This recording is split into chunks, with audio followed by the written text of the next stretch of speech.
अस्सलाम वालेकुम एवरीवन। आज मौसम बहुत ही अच्छा था। यूके में जब धूप निकलती है तो हम कहते हैं कि आज मौसम बहुत अच्छा है। आज मौसम बहुत अच्छा था और मैंने सोचा कि मैं आपके लिए एक बहुत इंफॉर्मेटिव सी वीडियो बनाती हूँ because of the hype of all these things happening around the rules and immigration rules around ILR। सो मैंने सोचा कि इतनी ज़्यादा हाइप क्रिएट हुई है, मैं आपको थोड़ा सा कूल डाउन करूँ, मैं आपको बताऊँ कि क्या जो है वो आपके ऊपर इम्प्लीकेशंस होंगी इन सारे रूल्स की, और किस तरह से स्टूडेंट्स जो है वो पॉसिबली इम्पैक्ट हो सकते हैं with this new rules and regulations. So आज की सारी वीडियो जो है वो इन रूल्स एंड रेगुलेशंस के ऊपर है। If you are new to my channel, then my name is Dr. Shmaila Idam. I'm currently working as a senior lecturer in the UK University. At the same time, I'm a program leader for MSc Data Science and Applied Artificial Intelligence. मैं आप लोगों को guide करती हूँ कि किस तरह से आप यूके में आ सकते हैं फॉर हायर स्टडीज, इधर इट्स फॉर MSc और PhD। अगर PhD आपने स्कॉलरशिप पर करनी है तो मैं आपको प्रिपेयर करती हूँ for getting a scholarship in high profile UK university. कौन कौन से क्राइटेरिया हैं, किस तरह से आपको यूके में आना है, और if you do not have a research background तो किस तरह से आप MSc बाय रिसर्च में अप्लाई कर सकते हैं और उसमें अप्लाई करने के कितने ज़्यादा बेनिफिट्स हैं। मैं आपको आपके कैरियर्स के बारे में बताती हूँ और मैं आपको बताती हूँ कि कौन से कैरियर इन डिमांड है इंडस्ट्री के अंदर, एकेडेमिया के अंदर, कौन से आपको चूज करने चाहिए और कौन से चूज नहीं करने चाहिए। मैं आपको इस तरह की सारी इन्फॉर्मेशन देती हूँ। तो आज की इस वीडियो में मैं आपके साथ शेयर करने जा रही हूँ कि किस तरह से जो न्यू रूल्स हैं वो स्टूडेंट्स के ऊपर अप्लाई होंगे।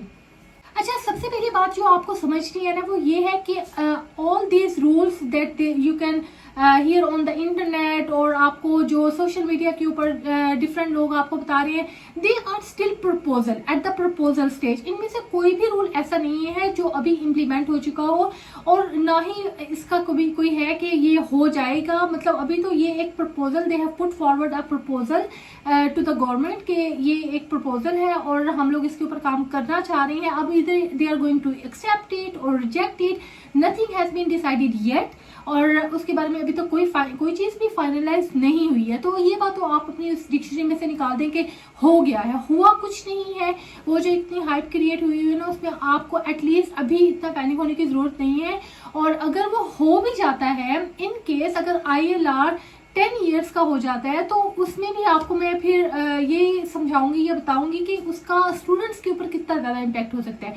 तो देखिए, जब मैं यूके में आई थी लाइक इन 2008 और इन 2009, तो मैं मास्टर्स के लिए मैंने अप्लाई किया था, और उस टाइम पर जो अभी PSW है ना कि मास्टर्स करने के बाद आपको PSW मिलता है 2 इयर्स का, उस टाइम ये सारे बंद हो चुके थे। सिर्फ मास्टर्स करना था और 1 साल के बाद आपने अपने घर चले जाना था।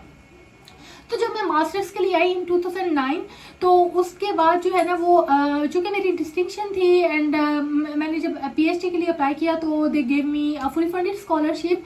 तो 2010 में फिर मैं डायरेक्ट मैंने अपना वीज़ा जो है वो स्टिल इट वाज Tier 4 जो कि स्टूडेंट वीज़ा होता है, वो मास्टर से PhD में कन्वर्ट कर लिया और मुझे 3 इयर्स का एक्स्ट्रा वीज़ा मिल गया फॉर माई PhD स्टडीज़। तो अच्छा, अब PhD स्टडीज में भी अब तो जो कितनी आसानी है कि after doing your PhD you can extend it for 3 further years to stay in the UK, और आप उस 3 इयर्स में आप यहाँ पर काम कर सकते हैं। You are eligible to work full time in the UK। वो आपको एक तरह से गिफ्ट होता है कि आपने यहाँ पर अपनी PhD कंप्लीट कर लिया तो आपको 3 साल मिल गए। लेकिन जब मैंने अपनी PhD कंप्लीट की थी इन 2014 like end of 13 and beginning of 14, तो तब जो है वो ये सारा सिस्टम नहीं था। आपको PhD करने के बाद 1 साल अगर आप अपना स्टिल थीसिस लिख रहे हैं और आपका वीज़ा ख़त्म हो गया तो आप 1 साल के लिए एक्सटेंड कर सकते थे, और उस 1 साल में अगर आपकी PhD कंप्लीट हो जाती थी तो द रिमेनिंग मंथ से उसमें आप फुल टाइम काम कर सकते थे। बस सिर्फ ये फैसिलिटी थी। तो उस टाइम पे जो है वो मैंने जब अपनी PhD कंप्लीट की ना, तो मैंने वो 1 ईयर का जो है वो रूट एक्सप्लोर कर लिया था और उसको अवेल भी कर लिया था। तो मुझे फौरन ही जो यूनिवर्सिटी ऑफ साल्फर्ड है उसमें एज अ रिसर्च फेलो की जॉब मिल गई।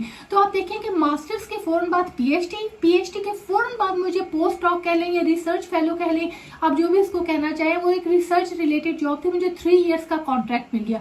तो आप देखें कि 1 ईयर MSc का था, 3 इयर्स PhD के हो गए, फिर फर्दर 3 इयर्स जो है वो रिसर्च के हो गए। जब मैं अभी अपनी रिसर्च कंप्लीट कर रही थी तो फौरन ही मुझे as a lecturer position university में जॉब मिल गई। तो इस तरह से वो मेरा एक सर्कल, वो जो 10 इयर्स का एक सर्कल था ना, वो कंप्लीट होना शुरू हो गया। तो ये कहने का मकसद ये है कि अगर ILR 10 इयर्स का भी हो गया है, अगर स्टूडेंट्स को ILR 10 इयर्स का हो गया, तो ये किस तरह से आपके ऊपर जो है ना वो आपको इम्पेक्ट कर सकता है। देखिए साल तो गुजर ही जाती हैं, आपको जिस चीज के लिए फिक्रमंद होना चाहिए ना वो ये है कि आपने कौन सी स्किल्स आपने गेन करनी है during your stay in the UK, during your degree, during your studies, that help you to get the right job in the industry. आप इनकी इंडस्ट्री की एक नीड बन जाए। जब आप उनकी नीड बन जाएंगे ना तो साल तो ऐसे ही गुजरना शुरू हो जाएंगे, ठीक है। तो आपने सब जो देखिए जिस चीज पे फिक्र करनी चाहिए ना उस चीज पे आप फोकस नहीं करते और दूसरी चीजों के ऊपर फोकस कर रहे होते हैं। मुझे ये समझ नहीं आती। तो आपने फोकस करना है कि आप राइट काइंड ऑफ स्किल्स जो है वो गेन करें, स्किल सेट लें, एक्सपर्टीज लें, फिर आप उन स्किल सेट्स के अकॉर्डिंग जॉब्स के लिए अप्लाई करें। और जब आप जॉब्स के लिए अप्लाई करेंगे तो that will build up your career ahead, मतलब जहां आप हैं उससे आपको एक स्टेप फर्दर लेके जाएगा। आपका फर्स्ट जो आपकी जॉब होगी, जब आप उससे रिलेटेड और काम करेंगे then you are going to further in your specific professional career, वो आपको फर्दर डेवलप कर रहा है। तो इसका मतलब है कि आप बूस्ट कर रहे हैं in your own area of expertise. जब आप इतने ज्यादा प्रोफेशनलिस्ट हो जाएंगे, जब आप इतने ज्यादा परफेक्ट होना शुरू हो जाएंगे अपनी एरिया ऑफ एक्सपर्टीज में, अपनी जो स्किल सेट के अंदर, तो आपकी इजीली आपको कहीं ना कहीं जॉब मिल जाएगी। और फिर with the passage of time आप उस इंडस्ट्री की जरूरत बनना शुरू हो जाती है और साल ऐसे ही गुजर जाते हैं और after 10 years you can apply for ILR। This is exactly what I have done at that time, जब हमारे पास PSW भी नहीं था। तो कहने का मकसद ये है कि अगर आपके पास ऐसा कोई मतलब पहली बात तो ये है कि ILR का भी मतलब नहीं हुआ, अभी 10 ईयर का स्किल है। अगर नहीं भी है तो इससे कोई दुनिया रुक तो नहीं जाएगी या स्टडीज रुक नहीं जाएंगी या आपका आगे बढ़ना रुक नहीं जाएगा। तो आपने जो best thing that you can do, plan your studies ahead of the time, plan your career ahead of the time and think about it how you are going to step into the industry and you become a demand of them to work with them। तो आपने इस चीज के ऊपर अपना ज्यादा focus करना है। तो इसके अलावा बहुत सारे ILR के डिफरेंट जो है वो कैटेगरीज हैं। उसमें देखिए वो जो एक ग्लोबल टैलेंट वीजा है दैट स्टिल इज देयर, कि ग्लोबल टैलेंट वीजा में आपको 3 साल के बाद आप ILR के लिए अप्लाई कर सकते हैं। अगर आप रिसर्च में अच्छे हैं, देखिए अगर आप PhD यहाँ से करते हैं and you are very good in research, चलिए MSc करते हैं, आपने MSc कर लिया है, ठीक है, उसके बाद आपने PhD के लिए अप्लाई कर लिया and you are very good in research, तो आपका अगर प्रोफेसर आपको लेटर ऑफ सपोर्ट दे देता है कि yes this person is very good in research, तो आप डायरेक्ट ILR के लिए अप्लाई कर दें आफ्टर 3 years। तो 3 years के बाद स्टिल वो एक वीजा आपके लिए जो है ना वो अवेलेबल है। तो इस तरह से अगर कुछ कम्युनिटी की सर्विसेज है, अगर आप वो कम्युनिटी की सर्विसेज जो है ना वो परफॉर्म करती हैं, आप कम्युनिटी के लिए एक ऐसे इंडिविजुअल अपने आप को प्रूव करते हैं which is beneficial for the community, तो उसके लिए फिर आपका ILR जो है वो रिड्यूस कर दिया जाएगा ताकि आप जल्दी आपको वो नेशनैलिटी दे दें, जल्दी वो आपको यहाँ का नेशनल कर दें। तो ये सारे routes still they are explorable routes, they are still there. What you need to do is being a student, plan your career ahead, choose the right course, वो जो कि मैं आपको हमेशा से कह रही हूँ, अगर आपने आज की इस इंडस्ट्री के अंदर आपने स्टेप इन करना है तो data analytics, artificial intelligence, cyber security, ये तो must have kind of skills हैं जो कि इंडस्ट्री को रिक्वायर्ड है। इनके ऊपर आप अपने आप को स्किलफुल करें। उसके बाद आप सोचेंगे जब आप ये कर रहे होंगे आपने वर्क एक्सपीरियंस कैसे करना है, आपने कैसे इंडस्ट्री में जाना है। एक दफ़ा आप इंडस्ट्री में चले गए, अगर आपने रिसर्च का रूट जो है ना वो एक्सप्लोर किया है तो आप जो है ना वो अपना ग्लोबल टैलेंट वीज़ा अप्लाई कर सकते हैं, नहीं तो आप इंडस्ट्री में जा सकते हैं। फिर you can explore how you can extend your visa for further ILR and other things. तो ये आपके लिए with the passage of time it will start becoming easier and easier for you, अगर आपने राइट कोर्स चूज किया है।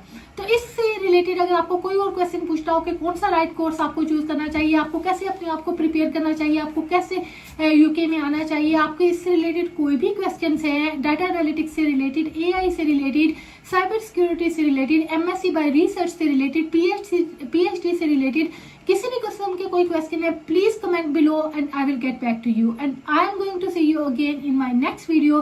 अल्लाह हाफिज।